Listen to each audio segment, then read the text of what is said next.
வணக்கம் நேயர்களே, ஆண்டவராக இயேசு கிறிஸ்துவின் நாமத்தினாலே தேவனால் எல்லாம் கூடும் நிகழ்ச்சிக்கு உங்களை வரவேற்கிறேன். இன்றைய நிகழ்ச்சியில் அருமையான ஒரு ஊழியரை சந்திக்கவிருக்கிறோம். இன்றைக்கு அவர் சபையை ஸ்தாபிப்பவராகவும் நிறைய சீஷர்களை உருவாக்கி அவர்களை ஊழியர்களாக பண்படுத்துகிறவராகவும் வேதாகம விரிவுரையாளராகவும் வேதாகம கல்லூரியிலே பயிற்றுவிப்பவராகவும் பன்முக தோற்றத்தோடு கர்த்தருடைய ஊழியத்தை சிறப்பாக செய்து வருகிறார்கள். கர்த்தர் எங்கிருந்து அவரை எடுத்து எப்படி அவரை உருவாக்கி இன்றைக்கு எவ்வாறு பயன்படுத்தி வருகிறார் என்பதை அவர் சொல்ல நாம் கேட்போம். உங்களுடைய பெயர், உங்களுடைய குடும்ப பின்னணி, உங்களுடைய வழிபாட்டு முறை, உங்களுடைய குடும்பத்தினுடைய வழிபாட்டு முறை, உங்களுடைய இளமை காலம் எப்படி இருந்துச்சு, எந்த புள்ளியில கர்த்தர் உங்களை சந்திச்சாரு, எப்படி நீங்க ரட்சிக்கப்பட்டீங்க, அப்புறமா எப்படி ஊழியத்துக்குள்ள வந்தீங்க, எப்படி திருமணம் ஆச்சு, உங்களுடைய வாழ்க்கை முழுவதையும் எங்களுக்கு நீங்க சாட்சியா சொல்லலாம். நிச்சயமா. பிரைஸ்லாம். குறிப்பாக இந்த நிகழ்ச்சியை நான் வெகு நாட்களாக பார்த்துக்கிட்டு இருக்கேன். ஐயா, நீங்கள் ரொம்ப சிறப்பாக பேட்டி எடுக்கிறீங்க. நன்றி. அதே போல் சால்வேஷன் டிவி எனக்கு 10 வருஷத்துக்கு முன்னாடியே நல்லா தெரியும். அப்போ சால்வேஷன் டிவி கேபிளில் வந்துக்கிட்டு இருந்தது. ஆமாம். இந்த கனமான ஊழியத்தை நீங்கள் செய்கிறதுனால நிச்சயமாக கர்த்தர் அநேகருக்கு ஆசீர்வாதமாக அந்த நிகழ்ச்சியை வச்சுருக்கிறாரு. அதுக்காக நான் கர்த்தரை சோதரிக்கிறேன். ஆனால் இங்கே சென்னையில் தாமரைப்பாக்கம் என்கின்ற ஒரு கிராமத்தில், தாமரைப்பாக்கம் பக்கத்தில் வெள்ளியூர் என்ற கிராமத்தில் பிறந்தேன். என் பேர் எபினேசர். ஆக்சுவலி எபினேசர்ன்றது என்னுடைய கன்வெர்டட் பேர் தான். பிறக்கும்போது எபினேசர்னு வச்சுட்டாங்க. ஆனால் இந்து ஃபேமிலினால என்னுடைய ஒரிஜினல் பேர் குப்பன் அப்படின்னு வச்சிருந்தேன். ஏன் அந்த பேரை வச்சாங்க அப்படின்னா, அதனுடைய பின்னணி என்னுடைய அம்மா 5 பெண்களை பெற்றாங்க. ஒரு அண்ணன் பிறந்ததான் சொல்லுவாங்க, நல்ல பேர் வச்சு கெட்ட பேர் வைக்கிறேன்னு வேண்டிப்பாங்க, பாவாடைன்னு வச்சுக்கிறேன். ஆமா, அப்போது பிறகுதா கரெக்டா மண்ணாங்கட்டி. அது போல அண்ணன் ஒருத்தர் இறந்துட்டாரு. அதுக்கப்புறம் கண்டினியூஸா நான் பிறக்கணும்ன்றதுக்காகவே என்னுடைய அப்பா 5 பெண்களை பெற்றுட்டார். அப்ப ஒரு ஆம்பளை பிள்ளை வேணும், ஒரு ஆம்பளை பிள்ளை வேணும்ன்றதுக்காக 5 பெண்ணை பெற்றார். அப்போ எங்க பாட்டி என்ன சொல்லியிருக்காங்க, ஒரு பிள்ளை பிறந்திருக்கு, அதுக்கு நல்ல பேரை வைக்காதீங்க, வச்சா போயிடும். ஆமா, போயிடும். இந்த பேரால நான் பல டிப்ரெஷன் ஆயிருக்கேன். எங்க போனாலும் இந்த பேரை கூப்பிட்டா எனக்கு அப்படி பயங்கர கோபம் வரும். அப்படி அந்த பேரை வைக்கும்போது நான் கடைசியா பிறந்திருக்கேன். அப்போ பிறக்கும்போது எங்க அம்மா என்ன பண்ணிருக்காங்கன்னா, கடைசியா ஆண் பிள்ளை பிறந்தா அந்த பிள்ளைய பார்ட் டைம் ஜாப்பா ஊழியத்துக்கு அனுப்புறன்னு வேண்டிக்கிட்டு இருக்காங்க. ஆக்சுவலி அம்மா கிறிஸ்துவ ஃபேமிலி, அப்பா இந்து பேக்ரவுண்ட். திருமணத்துக்காக அம்மாவை இவரு கன்வெர்டட் ஆகி ஞானஸ்தானம் எடுத்து மறுபடியும் இந்துவா மாறிட்டார். கல்யாண கிறிஸ்துவ ரிவெஞ்ச் எடுத்துட்டாரு. அப்படி அப்பா விவசாயம் தான், 5 சகோதரிங்க. இப்படி இருக்கும்போது சின்ன வயசுல எனக்கு ஒரு இன்சிடென்ட் நடந்தது. சின்ன வயசுல என்ன நடந்ததுன்னா, ரொம்ப ஏழ்மையான ஃபேமிலி, விவசாயம் பண்ணி தான் குடும்பத்தை நடத்தணும். அப்போ விவசாயம் இப்போ பண்ற மாதிரி விவசாயம் கிடையாது, ரொம்ப கடினம். மழை வானத்தை பார்த்து தான் வாழணும், மழை பெஞ்சாதான் விவசாயம். ரெண்டாவது இப்போ நாற்று பறிச்சு எடுத்து போயிட்டு பண்றாங்களா, அப்படியெல்லாம் கிடையாது. அதுக்கு வேற பேரு சொல்லுவாங்க, விதையை கொண்டு போய் விதைச்சிடுவாங்க. அந்த விதையை விதைச்சிட்டு மழை வந்தாதான் அது முளைச்சி வரும், வரப்பாடுன்னு சொல்லுவாங்க. அது வரப்பாடு. அப்படிப்பட்ட ஒரு சூழ்நிலை உருவாக்குற. ஆமா, ஏன்னா அப்படி விதை போட்டு நான் அதுதான் எடுத்துட்டு வந்து இன்னொரு இடத்துல ஆனா இது அப்படியே போட்டு விளைய வைக்க விளை வைக்க. விளைவு கம்மியா தான் இருக்கும். ஆமா, யூரியா கிடையாது, அந்த மருந்து எல்லாம் கிடையாது. ஆர்கானிக். ஆர்கானிக் அதுக்கு இப்ப ரேட் ஜாஸ்தி, அப்ப விலை அப்ப கம்மி. கிடையாது. அப்படி விவசாயம் செஞ்சு அப்பா வந்து அங்க இந்த ஓடையில, ஓடைன்னு சொல்லுவோம் இல்லையா, அந்த ஓடையில வர அந்த ஓடையில மீன் பிடிப்பார். ஓகே. மீன் பிடிக்கிற ஃபேமிலி, அதாவது பேதர் ஃபேமிலி மாதிரி. அப்பா மீன் பிடிப்பாரு, மீனை வைப்பாரு. எல்லாம் அந்த சின்ன சின்ன மீனுங்க தான், ரொம்ப பெரிய மீன்கள் எல்லாம். நெத்திலி மீன், நெத்திலி, கெண்டை, அந்த சின்ன சின்ன பொடி மீன்களை பிடிச்சு இந்த 5 பேரையும் திருமணம் செய்து வைப்பதற்கும் 5 பேருடைய வாழ்வாதாரத்துக்கும் ரொம்ப பாடுபட்டு இந்து வரை எங்க அப்பா உழைச்சிக்கிட்டே இருக்காரு. இன்ன வரைக்கும் அவர் உழைச்சிக்கிட்டே இருக்காரு. வயசு 80 கிட்ட ஆகுது. அதனாலதான் 80 வயசு வரைக்கும் இருக்காருன்னு நினைக்கிறேன். உழைச்சதுனால இருக்காரு. உழைக்கலன்னா கண்டிப்பா உழைக்கல 40 வயசுலயே நெஞ்சில அடைப்பு வந்து. ஆமா. அப்படி ஒரு ஃபேமிலியில பிறந்தப்போ சிறிய வயதா இருக்கும்போது எனக்கு அப்போ நெல் காய வைப்பாங்க. நெல் காய வைக்கும்போது அப்பெல்லாம் நிறைய பாலை குச்சி இருக்கும். அது நிறைய இடத்துல வளைஞ்சிருக்கும், மலைக்கும். அந்த பாலை குச்சி எடுத்து நான் அப்ப சின்ன வயசுல விளையாடிட்டு போயிருக்கேன். வாயில் வச்சுக்கிட்டு வண்டி ஓட்டுற மாதிரி போயிருக்கேன். என்னுடைய 2வது சகோதரி திருவள்ளூர்ல இருக்காங்க. அவங்க நெல்லை மிதிக்காதுன்னு சொல்லி தலைமையில ஒரு அடி ஓங்கி அடிச்சிருக்காங்க. அடிச்ச உடனே அந்த குச்சி வந்து கூர்மையா இருக்கும். அது என்ன ஆயிடுச்சுன்னா மேல குத்தி உள்ள ஒரு நரம்பு கட் ஆயிட்டு எங்க தலையில, இங்க உள்ள வாய்க்குள்ளயா, வாயில வச்சுக்கிட்டு ஊதிக்கிட்டு போயிருக்கு. வாய்க்குள்ள குத்தி தொண்டையில. ஆமா, இங்க மேல் தொண்டையில. மேல் தொண்டையில நல்லா இவ்வளவு ஆயம் இறங்கிட்டு வாய் முழுக்க ரத்தம். அம்மா ஹாஸ்பிட்டலுக்கு கூட்டிக்கிட்டு போனா டாக்டர் அங்க இருக்கிற சின்ன வில்லேஜ்ல, அப்ப சின்ன சின்ன ஹாஸ்பிட்டல் தானே, ஒன்னாகாது சரியாயிடும்னு சொல்லிட்டு மருந்து கொடுத்து அனுப்பிட்டு இருக்காங்க. அந்த நாள்ல இருந்து எனக்கு பேச்சு வந்து சரியா வரல. எது பேசினாலும் தொத்துறதும், சில வார்த்தைகள் வந்து பெறலாம அது வேற மாதிரி இன்னமும் இருக்கு. இன்னமும் அந்த பிரச்சனை இருக்கு. ஓகே. ஆனா இப்ப பேசும்போது தெரியல. இப்ப பேசும்போது தெரியல, சில நேரங்கள்ல அது வெளிப்படுது. அப்படி இருக்கிற ஒரு சூழ்நிலையில நான் வாலிப வயசு அடையும் போது அக்காக்கெல்லாம் திருமணம் நல்ல மாதிரி திருமணம் பண்ணாங்க. குறைஞ்சபட்சம் அப்ப இருக்கும்போது அப்பவே வந்து ஒரு 10 சவரன் கொடுத்து அப்போ திருமணம் பண்ணி நல்லா எல்லாரையும் இங்க ஆவடியில ஒரு மூத்த சகோதரி நேசராணி அவங்க பேரு, அவங்க ஆவடியில ஒருத்தரை கொடுத்தாங்க. திருவள்ளூர்ல ராஜேஸ்வரன் ஒரு சகோதரி, லோக்கல்லே ஒரு சகோதரி தினமணி அப்படின்னு சொல்லி, இன்னொரு சகோதரி ஆந்திராவில், இன்னொரு சகோதரி பட்டாபுரம். 5 பேருக்கு நல்ல திருமணம் பண்ணி நல்ல கௌரவமா. இதுல என்ன ஒரு விஷயம்னா 5 பேருக்கு திருமணம் பண்ணி இந்த அக்காவுக்கு திருமணம் பண்ண உடனே மறுபடியும் அவங்களுக்கு சீமந்தம் வரும். 5 பேருக்கு ரொட்டேஷன்ல வந்துகிட்டே இருக்கும். ஏதாவது ஒரு ஈவெண்ட் வந்துகிட்டே இருக்கும். வீட்டுல சேமிப்பினரெல்லாம் கிடையாது. வர வருமானத்தை அப்படியே வந்து ஒவ்வொரு நிகழ்ச்சிகளுக்கும் வந்து செலவு பண்ணிக்கிட்டே இருப்போம். அது இன்னைக்கு வரையும் தொடருது. எந்த ஒரு நல்ல காரியத்தையும் எந்த ஒரு கெட்ட காரியத்தையும் விட்டதே கிடையாது. ஏன்னா அம்மா அடிக்கடி சொல்லுவாங்க, உடன் பிறந்தவங்களை நல்லா அவங்கள சந்தோஷமா பார்த்துக்கிட்டா நீ நல்லா இருப்ப அப்படின்னு. அவங்கள இன்னைக்கு வரை சந்தோஷமா பார்த்துட்டு இருக்கேன். என்னுடைய வாழ்க்கை சந்தோஷமா இருக்கு. கூட பிறந்தவங்களை நல்லா பார்த்துக்கணும் அப்படின்னு சொல்லுவாங்க. இது உலகத்துக்கு வேதத்துக்கு இல்லை, உலக பிரகாரம். கூட பிறந்த சகோதரிகள் நல்லா பார்த்துக்கிட்டா நீ நல்லா இருக்கலாம்னு சொல்லுவாங்க. அப்படி என் 5 சகோதரிகளையும் நான் அடிக்கடி எங்க சகோதரிக்கு சொல்லுவேன், எனக்கு 2 பிள்ளைங்க, 2 பெண் பிள்ளைங்க. அவங்களும் பாருங்க 5 அக்காங்க பிளஸ் 2 பிள்ளைங்க 7, இவங்க 1 8, எங்க அம்மா 9. கூட நான் வளர்ந்ததெல்லாம் பெண் பிள்ளைகளோட தான். ஆமா, இருக்கிறதும் பெண் பிள்ளைகளோட. அம்மா எப்படி இருக்குன்னு யோசித்து பாருங்க, அந்த குணாதிசயம் எப்படி இருக்கும் பாருங்க. சில நேரங்கள்ல பெண்களை கூடவே இருந்தா அவங்களுடைய குணாதிசயம் வந்து பெண்கள் குணமாவே மாறிடும். பட் இவங்களை கூட இருந்து இருந்து இருந்து எனக்கும் மனசு அளவுல வந்து பெருசா அந்த இலகிய மனசு வந்து இருக்கும் பொதுவாக. இப்படி அக்காங்களுடைய சூழ்நிலை இருக்கும்போது நான் யாரு கூட பேசவும் மாட்டேன். ஸ்கூலுக்கு போனாலும் அமைதியா தான் இருப்பேன். ஆனா சைலண்ட் கில்லர். அதாவது எல்லாரும் என்ன யோசிப்பாங்கன்னா, நானும் ரவுடி ரவுடி ரவுடின்னு சொல்லுவாங்க. ஆனா ரவுடி நான் இல்லை, ஆனா சைலண்ட் ரவுடி. ஸ்கூல்ல படிக்கும்போது எப்படின்னா எல்லாத்தையும் செஞ்சிருவேன், ஆனா நான் செஞ்சேன்னு யாருக்குமே தெரியாது. அவ்வளவு சைலண்டா இருக்கு. ம். ஆனா சினிமா பாடல் அப்படின்னா அவ்வளவு உயிர் எனக்கு. ம். சினிமா பாடல்ல அந்த மியூசிக் உட்பட அந்த மியூசிக் ட்ராக் வருதுன்னா அந்த மியூசிக் ட்ராக் உட்பட அப்படியே வாயிலேயே இசைப்பேன்.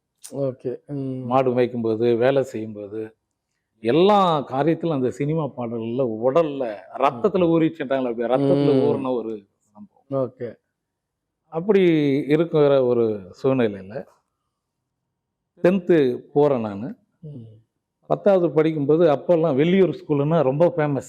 ம். வெளியூர் ஸ்கூல்னா பிட்டுக்கு பேர் பேர் போன ஸ்கூல். ஓகே. ம். எங்க இருக்கிறோம் செவ்வாப்பேட்டை, சென்ட்ரல் திருநின்றவூர், தாமரைப்பாக்கம், வெங்கல் அந்த சைடுல சரௌண்டிங்ல இருக்கிற எல்லா ஊரும் சென்னையில இருந்து கூட சென்டர் அங்க வாங்கிட்டு வருவாங்க. ஓ!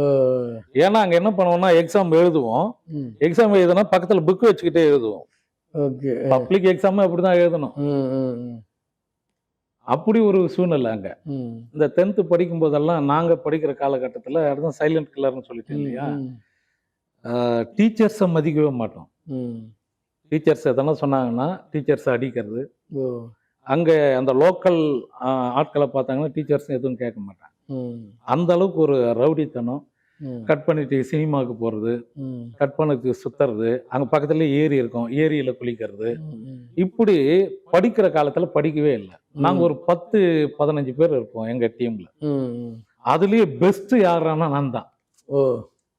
ம். படிக்கிறதுல நான் தான் பெஸ்ட். ஆனா எங்களுக்கு ஏபிசிடி கூட தெரியாது. ஓகே.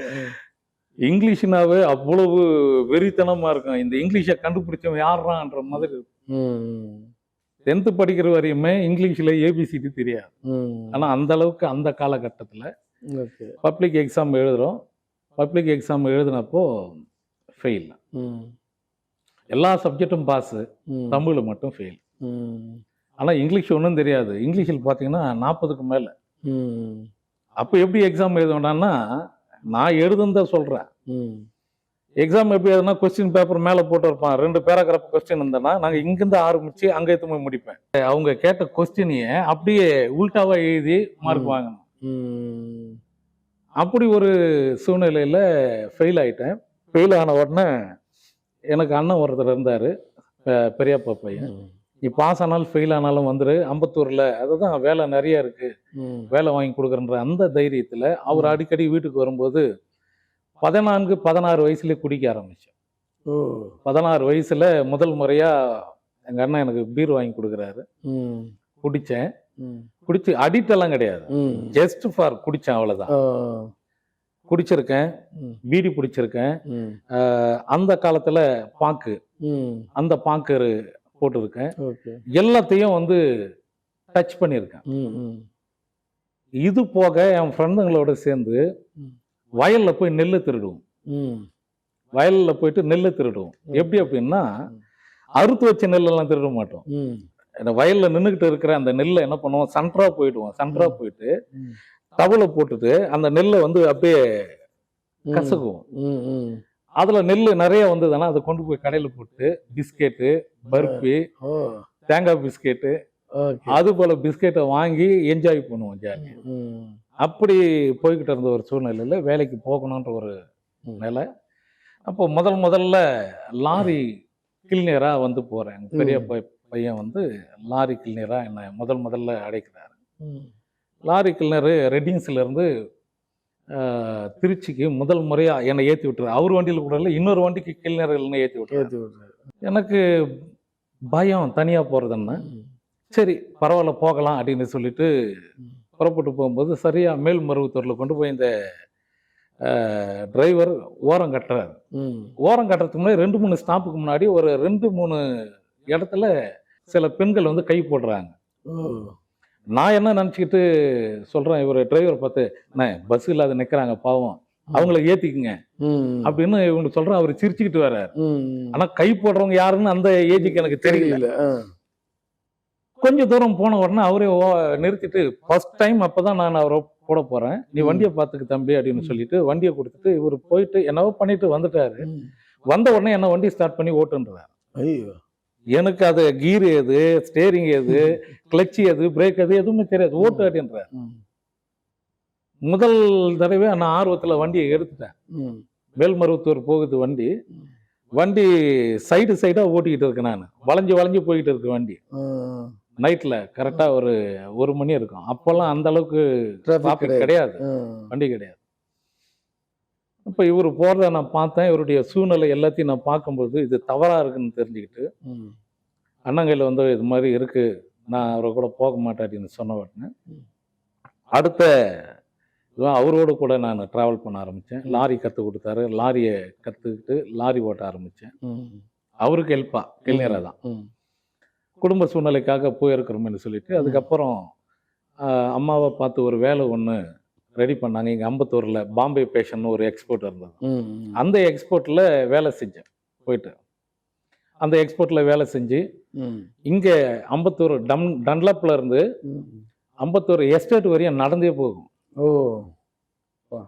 அந்த சின்ன வயசுல 14-15 வயசுலயே வேலை செய்யறதுக்கு போவோம். இதுல இன்னொரு ஆச்சரியம் என்னன்னா, அந்த பாம்பே பேஷன்ல தான் இவங்களும் வேலை செஞ்சிருக்கிறாங்க. எனக்கு தெரியாது. அந்த ஏஜ்ல எனக்கு தெரியாது. இவங்களும் அங்க வேலை செஞ்சிருக்காங்க.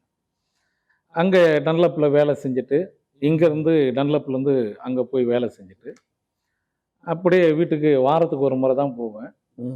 சாப்பாட்டுக்கு ரொம்ப கஷ்டம். பாட்டி வீடும் ரொம்ப அந்த அளவுக்கு இல்லை. அக்காங்க எல்லாமே இங்கே டன்லப்பில் தங்கி தான் வேலை செஞ்சோம். வேலை செஞ்சு தான் ஒவ்வொருத்தராக தங்களுடைய வாழ்க்கையை மெருகேற்றிட்டாங்க. 10th படிக்கும்போது அப்படியே காக்கலூரில் ஒரு கம்பெனி இருக்குது, அங்கே போய் ஜாயின் பண்ணுங்கன்னு. காக்கலூரில் ஒரு கம்பெனியில் டீ நம்பராக அப்போ ஜாயின் பண்ணுங்க. அதுக்கு பிறகு என்ன பண்ணாங்கன்னா, அப்போது இன்னொரு பேர் வச்சு கூப்பிடுவாங்க. அப்போது சினிமா படம் ஒன்று வந்திருந்தது, நாட்டாமன்னு ஒரு. அப்போ நான் ரொம்ப தீவிர சரத்குமார் ரசிகர். அப்போ வந்து என்னை பசுபதின்னு தான் கூப்பிடுவாங்க. அந்த பசுபதின்னு எல்லா இடத்துலையும் பேர் கொடுத்து உள்ள ஜாயின் பண்ணுவோம்.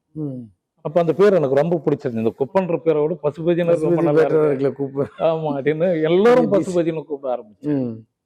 அப்படி போயிட்டு இருந்த ஒரு சூழ்நிலையில என்ன ஆச்சுன்னா, இங்கே ஆவடி டிஐயில் ஆள் எடுக்கிறாங்க. அதில் ஏற்கனவே நான் டீ நம்பரை ஒர்க் பண்ணதுனால எனக்கு தரமாட்டேன்ட்டு இன்னொருத்தர் செந்தில்குமார்ன்ற பேரில் போய் ஜாயின் பண்ணுறேன். டிஐ மில்லரில். சரி. அப்போவே சேலரி வந்து 2500. ஓகே, நல்ல சேலரி. அப்போது ஒரு சவரன் நகையே வந்து 1500 ரூபாய் தான். ஓகே, நல்ல சம்பளம். எந்த வருஷம் இது? 1998 நினைக்கிறேன். உங்களுக்கு 18 வயசு இருக்கும். ஆமா, 18 கூட கிடையாது, 16-17 வேலை செஞ்சுக்கிட்டு இருக்கேன் நான். ஏன்னா தோட்டத்தை பார்த்தாவே 20 வயசு பையன் மாதிரி இருப்பான். ஏன்னா ஒரே பையன், எல்லாத்தையும் எனக்கு தான் கொடுப்பாங்க வாங்கிட்டு வர்றதெல்லாம். அப்படி அங்க வேலை செய்யும்போது ஒரு 2 வருஷம் வேலை செய்யறேன். 2 வருஷம் வேலை செய்யும் போது அங்க உள்ள இருக்கிற கன்ஃபார்ம் ஒர்க்கரெல்லாம் அவங்களுடைய அந்த ஸ்டைலை பார்க்கும்போது எனக்கும் இந்த வேலை கிடைக்காதா அப்படின்னு ஒரு ஏக்கம். அப்போ இந்த வேலை கிடைக்கணும்னா படிக்கணும், குறைஞ்சது +2 ஆவது இருக்கணும். அப்படி இருந்தால் தான் இதில் வர முடியணும்னு எனக்கு படிப்பு மேலே ஆசை வர ஆரம்பிச்சு. ஓகே, எப்படியாவது நம்ம படித்து இது போல ஒரு ஒர்க்கை வாங்கணும். ரெண்டாவது அந்த கம்பெனிகளில் நிறைய பேர் என்ன கேவலமாக பேச ஆரம்பிச்சாங்க, இந்த சரியா பேச முடியாதனால. புரியுது. இந்த வார்த்தைகள் எல்லாம் வேற மாதிரி வித்தியாசமா வருதுங்கிறதுனால கேவலமா கிண்டலா பேசுவாங்க. ரொம்ப மனம் நொந்து போவேன். டிஐல நல்ல சாப்பாடு கொடுப்பாங்க, அந்த சாப்பாட்டுக்காகவே வேலை செஞ்சாங்க. Okay okay. தண்ணியே குடிக்க மாட்டோம், மோர் கலக்கி வச்சா மோர் தான் குடிப்போம். நல்ல மிட் நைட்ல 12 மணிக்கு நல்ல இட்லி, நல்ல ரவை உப்புமா, கிச்சடி எல்லாத்தையும் கொண்டு வருவாங்க. நல்லா சாப்பிட்டு வளர்ந்தாங்க. அப்படி ஒரு சூழ்நிலை கண்டிப்பா படிக்கணும் அப்படின்னு சொல்லி முடிவு எடுத்து எப்படியாவது அந்த தமிழை எழுதி முடிக்கணும் அப்படின்னு முடிவு பண்ணி போய் எக்ஸாம் எழுதினேன். எக்ஸாம் கண்டிப்பா நம்ம பாஸ் ஆயிடுவோம்னு நல்ல நம்பிக்கை. அக்காவெல்லாம் சர்ச்சுக்கு போக ஆரம்பிச்சிட்டாங்க. சரி. அப்பாவும் நானும் மட்டும் ஒரே டிராவல். திருப்பதிக்கு போவேன், மொட்டை அடிப்பேன், சந்தனம் வச்சுக்குவேன். டிவியில் அப்பெல்லாம் மகாபாரதம், சக்திமான் 2 விஷயம் போடுவாங்க டிடியில். மகாபாரதம் பார்க்காம நான் எங்கேயும் போக மாட்டேன், அவ்வளோ தீவிர இந்து பக்தர். 10th படிக்கும்போதே எனக்கு வழிகாட்டி ஒருத்தர் இருந்தாங்க, டீச்சர், குளோரி செல்வம் அவங்க பேர். அந்த அம்மா ஆண்டவரை பற்றி நிறைய சொல்லுவாங்க. அப்படி சொல்லும்போது நாங்கள் எதிர்ப்போம். அல்லேலியா சோத்திரம்னா பயங்கரமாக கிண்டல் பண்ணுவேன். அல்லேலியாவது சோத்திரமாவது கேவலமான வார்த்தையை சொல்லுவேன். யாராவது சத்தியத்தை சொன்னாங்கன்னா அடிப்பேன், ரவுடித்தனம் பண்ணுவேன். சுவிசேஷம் சொல்ல வந்தாங்கன்னா கைப்பிரதியை கிழிச்சு போடுவேன். உங்களுக்கு வேலையே கிடையாதா அப்படின்னு. சுருக்கமா சொல்லணும்னா ரொம்ப நிறைய விஷயங்கள் இருக்கு, நான் சுருக்கமா சொல்றேன். பவுலுடைய முந்தைய வாழ்க்கை அவ்வளவுதான். பவுலுடைய முந்தைய வாழ்க்கை தான் என்னுடைய வாழ்க்கை. அவ்வளவு நான் என்ன ஒரு கொலை செய்யறதுக்கெல்லாம் நிருபம் வாங்கினார், நம்ம அப்படி இல்லை. அவ்வளவுதான். அடிப்போம், எந்த ஒரு காரியத்தை சொல்ல வந்தாலும் எங்க சாமிக்கு மேல உங்க சாமி ஒன்றும் பெருசு கிடையாது, போங்கடான்னு சொல்லுவோம். அந்த 14-15 வயசுல அவ்வளவு வயிறாகி நான் அப்பாவும் மட்டும். அக்கா அங்க சர்ச்சுக்கு கூப்பிடுவாங்க, அம்மா கூப்பிடுவாங்க, நான் வரமாட்டேன், நீங்க உங்க வேலையை பாருங்க, அவ்வளவுதான். இப்படி இருக்கிற சூழ்நிலையில தான் அந்த வேலைக்காக எக்ஸாம் எழுதுறேன். அக்காங்க சொல்றாங்க, தம்பி நான் உனக்காக ஜெபம் பண்றேன், நீ பாஸ் ஆயிடுவேன். சரி ஜெபம் பண்ணுவோம், ஆண்டவர் பாஸ் ஆக்குனா ஓகே. பாஸ் ஆக்கலன்னா நீங்க யாரும் சர்ச்சுக்கு போகக்கூடாது. முதல் எக்ஸாம் அட்டன் பண்றேன், ரிசல்ட் வந்துடுச்சு. அப்போ போஸ்ட் இது மூலமாக தான் மார்க் ஷீட் வருது. மார்க் ஷீட்டு திறந்து பார்க்குறேன், அக்கா ஓடி அந்த திறக்காத, நான் ஜெபம் பண்ணுறேன், ஜெபம் பண்ணிட்டு அந்த மார்க் ஷீட்டை கொடுக்குறாங்க. திறந்து பார்த்தோன்னா இன்ப அதிர்ச்சி, 24 மார்க் ஃபெயிலு. எனக்கு சந்தோஷம், பத்தியா அவங்க ஆண்டவரை பத்தியா ஃபெயில் ஆகிட்டாரு பத்தியா, வாங்க எல்லாரும் சர்ச்சுக்கு இனிமேல் போகக்கூடாது. ஆனாலும் ஃபெயில் தமிழ் ஃபெயில் ஆனதுக்கு ஆண்டவர். ஆமா. அதுக்கப்புறம் மறுபடியும் நீ மறுபடியும் எழுது, ஆண்டவர் பாஸ் ஆக்கும். மறுபடியும் போய் எழுதுறேன். மறுபடியும் எழுதும்போது மறுபடியும் ரிசல்ட் கரெக்டா பாத்தீங்கன்னா 34 மார்க். ஒரு மார்க்கில் ஃபெயில். கோபம் வந்துடுச்சு எனக்கு.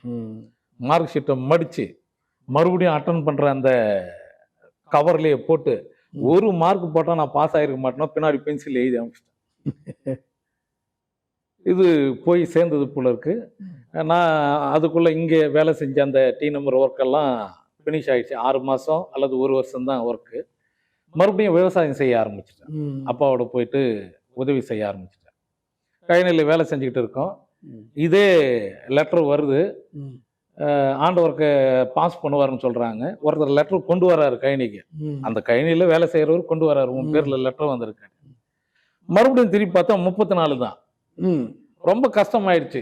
இனி எனக்கு எக்ஸாமும் வேணாம், எதுவும் வேணாம், நான் விவசாயமே பார்த்துக்கிறேன் அப்படின்னு போட்டுட்டு கொஞ்ச நேரம் ஆண்டவர். அப்ப நான் ஜெபிச்சேன், நீ உண்மையான தெய்வம்னு எல்லாரும் சொல்றாங்க, இந்த ஒரு எக்ஸாம்ல என்னால பாஸ் பண்ண முடியல, அவ்வளவு அறிவு அவ்வளவு ஞானம் எனக்கு இருக்குது, ஆனா ஒன்னுத்துக்குமே பிரயோஜனம் இல்லை, எனக்கு ஞானத்தை தாங்க அப்படின்னு அந்த வேலை செஞ்சுக்கிட்டே ஒரே ஒரு ஜெபம் கூட இல்ல, ஃபைட் பண்றேன். நீ உண்மையான தெய்வம்ன்றாங்களா, பாஸ் பண்ண என்ன அப்படின்னு கேட்க சொல்லிட்டு கொஞ்ச நேரம் பொறுத்து அந்த மார்க் ஷீட்டை மறுபடியும் நான் எடுத்து பார்க்குறேன். லஞ்ச் டைம்ல எடுத்து பார்த்து பின்னாடி திருப்பினா நான் அனுப்புன லெட்டரை எனக்கு திருப்பி அனுப்பியிருக்கிறாங்க அந்த மார்க் ஷீட்டை. ஓ, அப்போ நமக்கு ரிசல்ட் வரல, நம்ம அனுப்புனது தப்பா அனுப்பிட்டுன்னு சொல்லி நமக்கே அனுப்பியிருக்கிறாங்கன்னு சொல்லிட்டு, அப்போ ரிசல்ட் இன்னும் வரல, ரிசல்ட் வரட்டும்னு வெயிட் பண்றேன். அந்த ஒரே ஒரு ஜெபம் தான். பார்த்தேன், அந்த 10th ரிசல்ட் வருது. மார்க் ஷீட்டை திறந்து பார்க்குறேன். திறந்து பார்த்தா 54 மார்க். 54 பாஸ். அப்பதான் முதல் புள்ளி, ஆண்டவரை ஏற்று கொள்வதற்கான முதல் படி அங்க வருது. நம்பிக்கை வந்தது. ஓ, அப்போ இவரு நம்ம கேட்கறது கொடுக்குறாரு. சரி, ஓகே. இப்போ +2 போனோம், +1 போகணும். +1க்கு போய் நான் கேட்குறேன், எனக்கு சீட் கொடுங்க அப்படின்னு சொல்லி கேட்குறேன். HM ஒத்துக்க மாட்டேன்றார். ஏன்னா நீ வயசுல பெரிய பையனா இருக்க. 2 வருஷம் வீட்டில் இருந்துட்டேன். 2 வருஷம் எக்ஸாம் அது இதுன்னு வேலை எல்லாத்தையும் வீட்டில் இருக்கேன். நீ மூத்த பையனா இருக்க, நீ சும்மா இருக்க மாட்ட, பொண்ணுங்களை எல்லாம் கிண்டல் பண்ணுவ, உன்னை பார்த்தாவே நீ வித்தியாசமான ஆளா இருக்க, அதனால உன்னை நான் சேர்த்துக்க மாட்டேன்னு சொல்றாரு. அங்கேயும் ஒரு சின்ன ஜெபத்தை எடுக்கிறேன். ஆண்டவரே, எனக்கு இங்க சீட்டு கிடைச்சிருச்சேன்னா, கவர்மெண்ட் ஸ்கூலு தான், இவர் மனசுல எப்படியாவது பேசி எனக்கு +1 சீட்டு வாங்கி கொடுங்க, நான் படிக்கணும் அப்படின்னு சொல்லி கேட்டுட்டு நான் அமைதியா வீட்டுக்கு போயிட்டேன். அங்க இருக்கிறவங்க எல்லாம் சொல்றாங்க, நீ கரஸ்பாண்டன்ட் போடு, 10th பாஸ் ஆயிட்டு இப்ப கரஸ்ல போடு, ஸ்ட்ரைட்டா நீ டிகிரியே முடிக்கலாம். எனக்கு அதுல விருப்பமே இல்லை, நான் ரெகுலரா போகணும் அப்படின்னு. ரெகுலரா போகும்போது யாருமே ஹெல்ப் பண்ணல. அப்போ ஒரு பெரியவர் அங்க ஒருத்தர் இருக்காரு ஊர்ல, அவர் கையில பேசும்போது நான் கொண்டு போய் சேர்க்கிறவான்னு சொல்லி வந்து HM கையில பேசி, அதுக்கப்புறம் என் கையில ஸ்டேட்மெண்ட் வாங்கின்னு தான் சேர்க்கிறாங்க.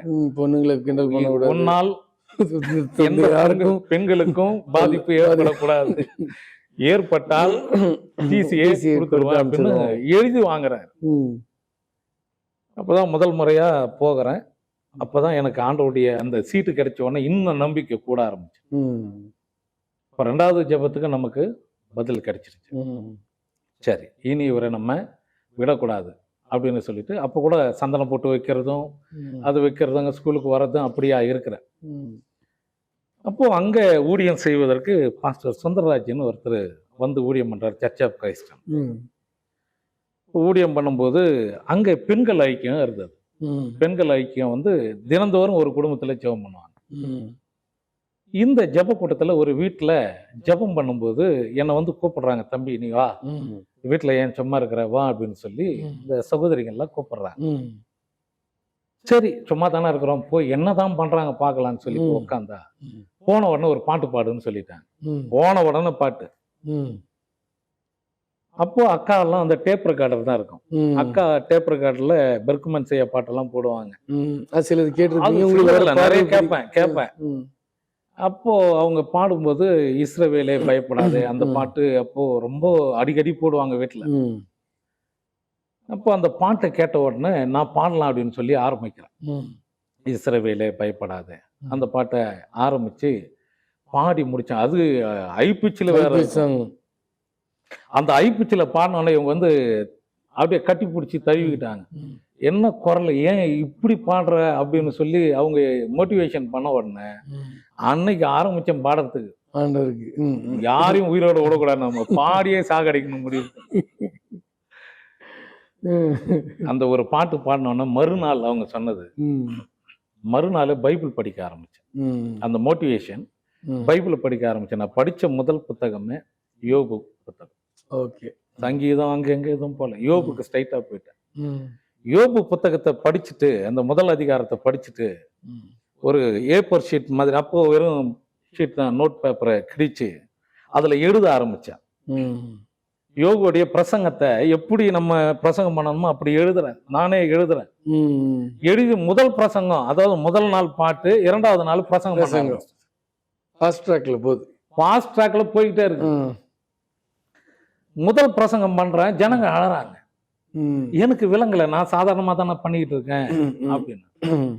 அதுக்கு முன்னாடி 10th என்ன பண்றேன்னா, பாட்டு போட்டி வைக்கிறாங்க, பாட்டு போட்டியில போய் நான் பாடுறேன். ம். குதூகலம் கொண்டாட்டமே என் இயேசுவின் சன்னிதானம், இந்த பாட்டு பாடிட்டு இருக்கேன். ம். இதை பாடினோன்னா ஃபர்ஸ்ட் ப்ரைஸ். ம். 10th படிக்கும்போது ம். ஃபர்ஸ்ட் ப்ரைஸ் வந்துருச்சு. இப்போ கொஞ்சம் கொஞ்சமா அந்த விதை, அந்த நீங்க சொன்ன மாதிரி அந்த புள்ளி கொஞ்சம் கொஞ்சமா பெருசாகிட்டே இருக்கு. ம். +2 போகிறேன், +1 படிக்கிறேன். +1 படிக்கும்போது காமர்ஸ் குரூப் எடுத்துட்டேன். எதுவும் விளங்கலை, ஆனால் விளங்கலைனாலும் மக்கப் பண்ணியாவது நம்ம படிச்சாகணுன்ற அந்த இதில் போயிட்டு இருக்கேன். ம். இப்போ இடையில இந்த பாட்டு, இந்த பிரசங்கங்கள், ம். ஜெப கூட்டத்துக்கு போன உடனே ம். கொஞ்சம் தெளிவு வர ஆரம்பிக்குது, ம். கொஞ்சம் புரிய ஆரம்பிக்குது எல்லாமே. ம். இது போக அப்போவே நான் வந்து +1 படிக்கும்போது கலெக்டர் ஆஃபீஸில் வந்து அறிவொளி இயக்கம்னு ஒன்று இருந்தது. ஆமா, அப்ப இருந்துச்சு. அந்த அறிவொளி இயக்கத்தில் தன்னார்வ தொண்டராக போட்டாங்க என்ன. ம். ஓகே. அப்போ சைக்கிள் எடுத்துட்டு ஊர் ஊரா அந்த பதாகைகளை ஏந்திக்கிட்டு கற்போம் கற்பிப்போம் அப்படின்னு பிடிச்சிக்கிட்டு போவோம். ம். அதன் பிறகு அதுலேயே என்ன பண்ணிட்டாங்க, சூப்பர்வைசரா திருவள்ளூர் பிளாக்கு சூப்பர்வைசரா போடுறாங்க. ம். இப்படி அங்கேயே கலெக்டர் ஆஃபீஸ் மூலமா ஒரு லிங்க் கிடைச்சிக்கிட்டே இருக்கு. கிடைச்சிட்டே இருக்கு. ம். இதுலயும் ஃபீல்டு ஒர்க்கு, இங்கேயும் அப்படியே என்ன ஆகுதுன்னா அறிவு கூடிக்கிட்டே இருக்கு. ம். ஒண்ணுமே இல்லாம ஒன்றுக்கும் உதவாத குப்பையா இருக்கிற எண்ணம் கொஞ்சம் கொஞ்சமா மெருகேத்திக்கிட்டே வருது இந்த உபதேசம். புரியுது. ம். அது நான் படிக்க, அதாவது பிரசங்கத்தை கேட்டிருந்தா பரவாயில்ல, பிரசங்கிக்கவே ஆரம்பிச்சிட்டேன், புரியுது. பிறருக்கு போதிக்க ஆரம்பிச்சு. போதிக்க ஆரம்பிச்சிட்டேன். ம். இந்த போதிக்க ஆரம்பிக்க சர்ச் ஆஃப் கிரைஸ்ட்லயே ஐயா என்ன பண்ணிட்டாரு, நீ வந்து பிரசங்கம் பண்ண சர்ச்சில் ம். அப்படின்னு சொன்னது. 2000 ஞானஸ்தானம் எடுக்கிறேன். ம். 2000 ஞானஸ்தானம் எடுத்துட்டு ம். என்ன ஊழியக்காரனாவே டிக்ளேர் பண்ணிட்டார். ஓ, சரி. ஊழியக்காரனை டிக்ளேர் பண்ணி பக்கத்துல ஒரு கிராமத்துல நானும் என்னுடைய உடன்பிறவா தம்பி வின்சென்ட் அப்படின்னு போட்டோகிராஃபரா இருக்கிறேன். ம். அவரும் நானும் இணைந்து போய் ஊழியம் செய்கிறோம். கிட்டத்தட்ட full and full Hindu background, Hindu family, கிறிஸ்தவர்களே இல்லை. ஒரு 10 குடும்பம் ஞானஸ்தானம் எடுக்கிறதுக்கு உதவி செஞ்சேன் அந்த வயசுலேயே. Praise the Lord. எவ்வளவு பெரிய அதிசயம். ஆர்வம், அதாவது ஆர்வம் கோளாறா வேற மாறுது. சொல்லுவாங்களா ஆர்வ கோளாறா கோளாறா மாறுது. இதுல ஐயோபா மிஞ்சி போய்கிட்டு இருக்கிறேன் நாங்க. இவரும் பாத்துக்கிட்டு இவன் நம்மளோட ஓவர் டேக் பண்றானுங்க இவனுங்க. அவரும் பாக்குறாரு நம்மள ஓவர் டேக் இவங்க பண்றாங்கன்னு தெரிஞ்ச உடனே அப்படியே ஒரு இடைவேளைக்கு பிறகு நம்ம தொடர்ந்து பேசலாம். நேர்களே, ஒரு இடைவேளைக்கு பிறகு தேவனால் எல்லாம் கூடும் நிகழ்ச்சி தொடரும். தேவனால் எல்லாம் கூடும். இடைவேளைக்கு பிறகு